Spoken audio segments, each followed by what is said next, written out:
Okay, friends, I'm Dr. Hinavani, and today for scholarship grade 4, our today's topic is in Marathi subject एका शब्दाचे भिन्न अर्थ.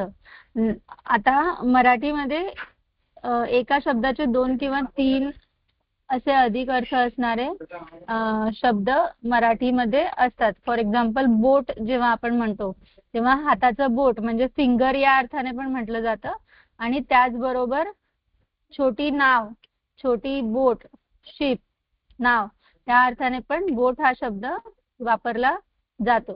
तर अशा प्रकारे एका शब्दाचे 2 किंवा 3 असे किंवा अधिक अर्थ निघतात.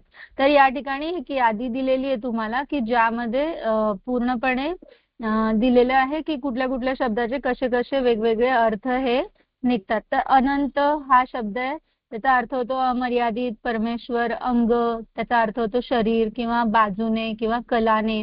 आस म्हणजे इच्छा किंवा गाडीच्या 2 चाकांना जोडणारा जो कणा असतो त्याला पण आस असं म्हटलं जातं. ओढा म्हणजे पाण्याचा लहान प्रवाह, त्याचबरोबर मनाचा कल. ऋण म्हणजे कर्ज म्हणजे उपकार किंवा वजाबाकीचे चिन्ह म्हणजे पण ऋण. कर्ण म्हणजे कान, त्याचबरोबर काटकोन त्रिकोणातील काटकोनासमोरील बाजू त्याला पण कर्ण असं म्हणतात. किंवा महाभारतामध्ये एक दानशूर युद्ध होता, त्याचं नाव पण कर्ण होतं. कर म्हणजे हात किंवा टॅक्स. कळ म्हणजे वेदना किंवा भांडण्याचं कारण किंवा बटन असं पण कळ म्हणजे अर्थ होतो. काळ म्हणजे वेळ, यम किंवा मृत्यू. कोर म्हणजे चंद्राची कोर किंवा कोरण्याची क्रिया. फोड म्हणजे झाडाचा बुंधा किंवा सवय. गाणे म्हणजे गीत किंवा गाऊन दाखवणे. जीवन म्हणजे पाणी किंवा आयुष्य.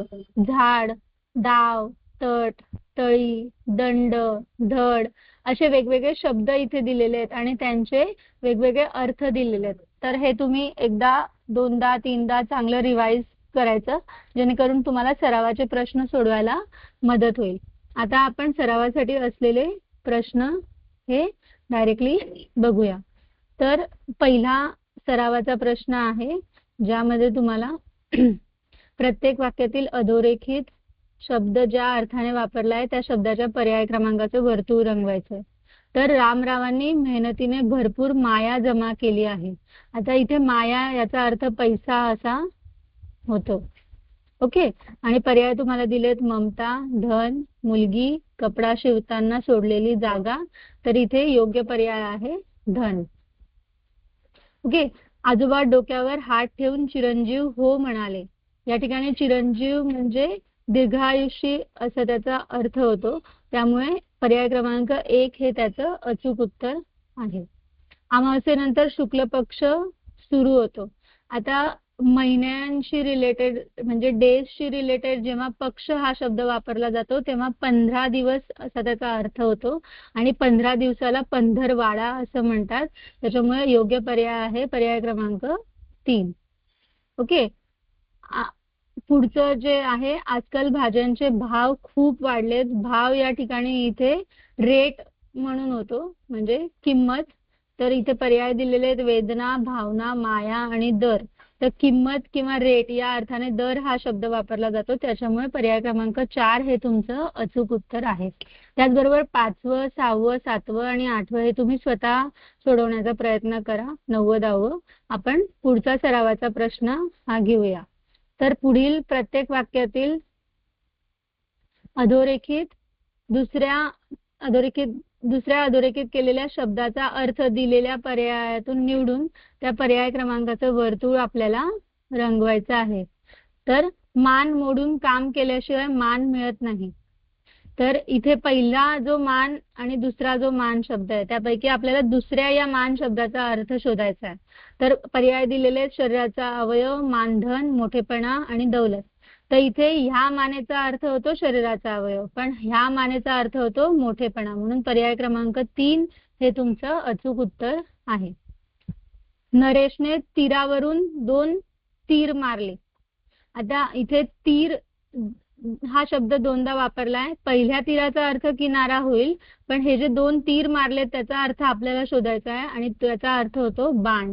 तर बाण हा तुमचा अचूक पर्याय आहे. आता गेल्या वर्षी कोल्हापूर शहरात पूर आला होता. तर या ठिकाणी पूर हा शब्द दोनदा आला आहे आणि दुसऱ्या पूर या शब्दाचा अर्थ आपल्याला शोधायचा आहे. आणि पर्याय दिले शहर, नगर, पाऊस आणि पाण्याचा पूर. तर या ठिकाणी पहिल्या पूरचा अर्थ होईल नगर किंवा शहर, पण दुसऱ्या पूरचा अर्थ होतो पाण्याचा पूर. नुसता पाऊस नाही, कारण जास्त पाऊस पडल्यामुळे पाण्याचा पूर येणं, म्हणून पाण्याचा पूर हा तुमचा अचूक पर्याय आहे. त्याचबरोबर 4थं, 5वं, 6वं, 7वं, 8वं तुम्ही स्वतः सोडवायचा प्रयत्न करा.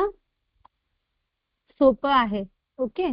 आता पुढील प्रत्येक प्रश्नातील उत्तरादाखल योग्य पर्याय क्रमांकाचं वर्तुळ आपल्याला रंगवायचं आहे. काळ या शब्दाचा पुढीलपैकी कोणता अर्थ नाही? तर पर्याय दिलेत यम, मृत्यू, स्वर्ग आणि वेळ. तर या ठिकाणी अचूक पर्याय आहे स्वर्ग.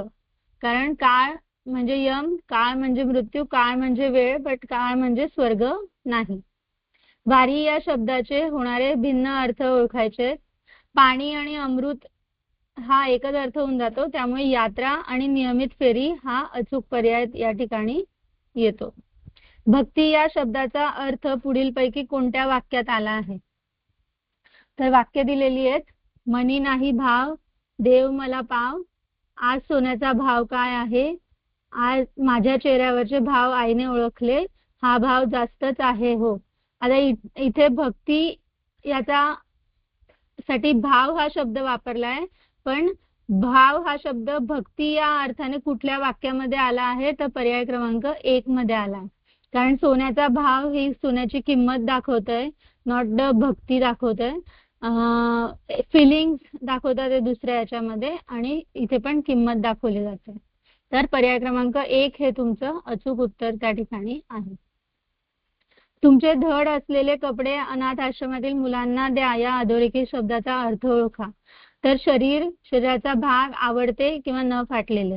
तर या ठिकाणी धड याचा अर्थ न फाटलेले असं आहे, त्याच्यामुळे पर्याय क्रमांक 4 हे तुमचं अचूक उत्तर आहे. आता चुकीचा अर्थाचा पर्याय निवडायचा आहे आणि तुम्हाला पर्याय दिलेले आहेत. धनी, मालक, स्वामी, जीवन, पाणी, आयुष्य, ग्रह, घर, आकाशातील तारा, दल, पाकळी, सैन्य. तर या ठिकाणी चुकीचा अर्थाचं जे काही आहे ते आहे तिसरं. कारण ग्रह म्हणजे घर नाही होत, गृह म्हणजे घर होतं.